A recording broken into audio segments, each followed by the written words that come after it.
Good morning everyone. আজি জিমলৈ যাবলৈ ওলাইছোঁ বহুত দিনৰ মূৰত, আৰু যাওঁতেই দেখিছোঁ বতৰটো বহুত ডাৱৰীয়া। এতিয়া বাইপাছত উঠোঁতেই দেখিছোঁ ধুনীয়াকৈ বৰষুণ আহিলেই, আৰু এয়া আমি এতিয়া জিম পালোহি। জিমত আহি পাই ধুনীয়াকৈ ভিউটো চাইছোঁ প্ৰথমতে, আৰু আহি পাই চেষ্টৰ ৱৰ্কআউট কৰিছোঁ। 3টা ছেট মাৰিছোঁ 15টাকৈ। ছেট 3টা মাৰি লৈ অলপ এতিয়া কৰিবলৈ লৈছোঁ কাৰ্ডিঅ', চাইকেলিং কৰিছোঁ বহুত দিনৰ মূৰত। জিম কৰি আহি পাই গাটো ধুই অলপ ডাইট ল'লেও লৈছোঁ ডিমটো ভালকৈ নিসিজিলে। লগত আছে মগু, বুট আৰু খিচমিচ, আৰু অলপ ড্ৰাই ফ্ৰুটছৰ পানীবোৰ পেলাই দিব। আৰু মই এতিয়া খালোঁ ধুনীয়াকৈ ডিম চিম খাই দোকান পালোহি। দোকান পাই দোকান ধুনীয়াকৈ চাফা কৰিলোঁ, চাফা কৰি পূজা কৰিছোঁ। এয়া পূজা কৰি আৰু এতিয়া লৈছোঁ অলপ পিছত আমি 2টামান বজাত ডাইটটো ল'লোঁ।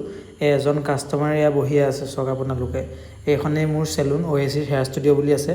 আৰু অলপ পজিং কৰিছোঁ, কেনেকুৱা হৈছে জনাব।